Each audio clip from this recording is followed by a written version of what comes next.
Alright guys, TacticalRab back again today. Hope you're all doing well and enjoying your day so far. And after dropping 2 bombs in a matter of 3 days, Doug Censor has been officially censored by the Twitch platform, banned off it, potentially permanently. We don't really know at the moment. What are the next steps here for Doug? Can he make a return to Twitch at some point? Should he go to another platform? Is he cooking up an absolutely mega apology video this time around? Very much into your perspective in the comment section below. Hit the like button if you enjoy. Subscribe if you're new as always. I'd greatly appreciate it. First of all, I thought this is actually kind of crazy. Here's Crim doing the Crim pose in the pit lane here at the Austin Grand Prix in Texas this past weekend, and then he posted this image on Twitter last night and also on Instagram of him just having dinner with Charles Leclerc. If you guys don't know, Charles Leclerc, Formula 1 driver for Ferrari, rather a popular one, and I want to know the story behind this, right? Like, how has this actually happened? Crim was there for the weekend to watch the Porsche Cup, I think mainly. We saw he was actually driving the circuit a couple of weeks ago. There's also always other motorsports that go on during the Formula 1 weekend, usually at least, depending on the circuit and the country. But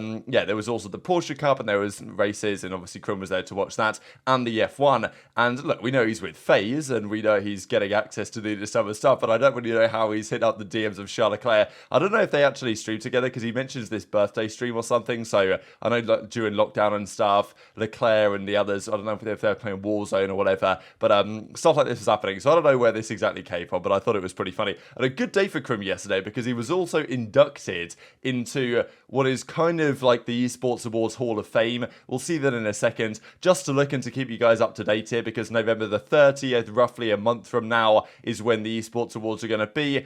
Okay, always controversy about this award show, how legitimate it is, whether, like, okay, who exactly makes the decisions. You guys know how it goes. These are some of the organizations nominated for Organization of the Year, but also yesterday they revealed the, what they call the Lifetime Achievement Award. They might have already done this, to be fair, before. It's basically a Hall of Fame of esports type thing. I'm sure that there's other names that have been kind of put into this before. But this time around, these are the names. A few of these guys I know, a few of these guys, like, for example, you know, founders of old school teams, but 3 of these have some sort of Call of Duty representation. oDi is one. Of course, he was involved in the London Royal Ravens project, but also was just a massive OG in esports in general, been around since the very early days. Of course, Puckett is another one. You guys can see him in the graphic here, completely deserving of this. And then Crimsix comes in as well. So I thought it was pretty cool for Crim, because this is always the talking point with Crim, especially from the fans and stuff, that because he was on OpTic and he was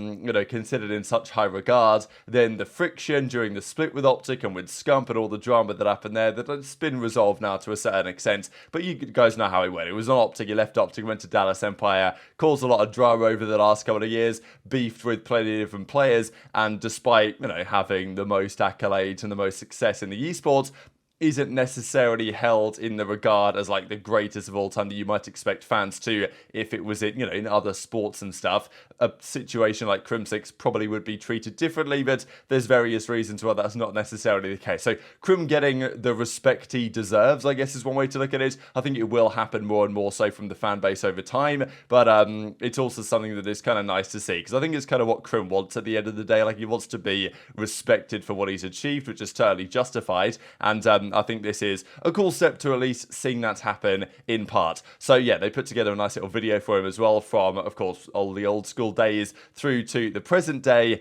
And also Puckett came out with a statement to say, hell of a thing to wake up to in Vegas, because TwitchCon's in Vegas. Okay, yeah, he's at TwitchCon, so that checks out. Honored to join this elite group of esports pioneers. Can't wait to celebrate with you all. Puckett, complete OG, been around a long time, and I wonder if we'll have more Call of Duty related people added into this as time progresses. But Crimsix is most certainly one. Now, before we get into the censor stuff, did want to mention this whole Twitch versus YouTube thing, because it's definitely relevant to what's going on right now with Doug, but also with Twitch in general. They seem to be needing to be a little bit more careful now with how they structure their business. It's quite clear that Twitch over the last couple of years is losing ground to other platforms, promoted in part by some of the decisions that they have made. Now, Twitch is still the biggest platform for streaming. YouTube has an awful lot of potential potential, but I don't think it's still got it quite right. Mixer came and tried. That didn't last very long. That kind of became Facebook, but then Facebook doesn't really exist anymore. Okay, maybe it does, but I mean, come on, who's really watching streams on Facebook Gaming? It's Kick.com that's come in lately to try and compete, owned by Stake. So, you know, okay, you can question where the money's coming from and all this, but nonetheless, that's, you know, there's trying to be some competition there. And even the other day, shortly before TwitchCon, Nick Merck's massive stream, of course, kind of from the Gears of War, Call of Duty days, and then kind of more through to the present day and other things, has moved over to Kick as well, which is a massive deal and announcement for that to be the case. So this makes me wonder exactly what's going on with this YouTube exclusivity thing, because next season, the theory was, and this was said by Hex a long time ago, it was actually rumoured behind the scenes at the Boston event in February that we were going to go back to YouTube. That then never actually materialised, but then at the end of the season, there was the meeting that they held shortly before the World Championship where Hex was effectively told, the YouTube deal is happening, there's nothing you guys can do about it. At least that was what Hex said after the fact. He was like, yeah, from what I heard, this is a done deal, this is going to happen. Then Zuma says, we're not so sure. And here we are, shortly before the start of the season. We still have no idea what the schedule is. We still have no idea where it's being broadcast. So, look, it's a CDL classic, to be honest. And there's also this from Twitch that you guys might have seen an update over the last couple of days. Twitch never allowed their streamers to multi-stream, or what they call simulcast, which is where you can broadcast. If you're an upcoming streamer, it makes no sense just to broadcast on one platform. You're better off using a service like, I don't know if it's multi-stream or exactly what it is, but you can just stream on Twitch and YouTube and Kick and wherever you want at the same time, because you might find an audience somewhere, maybe even TikTok live, I don't know, might find an audience somewhere that you don't elsewhere. Good idea. But it's never been allowed on Twitch partners or Twitch affiliates or whatever. It's always been banned to do this. I think they might have changed the rules on that somewhat. So it definitely seems like Twitch are feeling the pressure from these other competitors at the moment, but they're still dealing with certain instances in the same way. And we know full well that Twitch probably aren't going to be paying the league to have exclusive rights. What happened last year is that there was no rights deal for the media, and it was simply the CDL streamed where it could stream, which was initially Twitch, and then they did both Twitch and YouTube.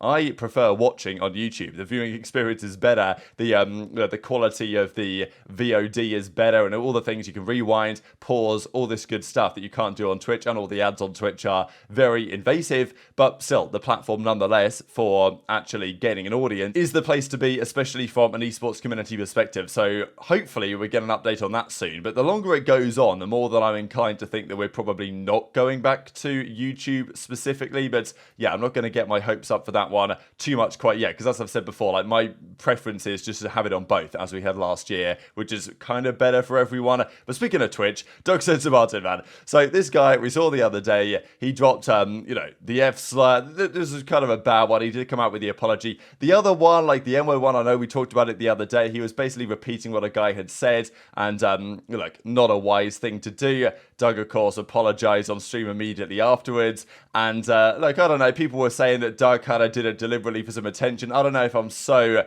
keen to believe that, but yeah, it would cause a lot of controversy, right? Because the initial one was bad enough, especially when he came up with his apology video and he said, like, oh, I just don't feel right about this, guys. You know, like, I've got to apologize to my audience. Like, you know, I won't be letting this happen again. And then 48 hours later, it happens again. So this was, you know, Doug always causes controversy in October. I find every single year there's something with Doug in October. Usually it's Doug going after cheaters in October. Every year for the last like 3 years he's done this, and it always causes some drama. And this is, you know, probably has gone one step too far for what Doug really wanted to get out of this. So last night it was then confirmed, as a result of all this stuff, that Doug has been banned as a Twitch partner, which, you know, hashtag first, so I guess this is the first time he's been banned on Twitch. Now, it does happen, and look, so many creators get banned on Twitch, and then eventually they come back.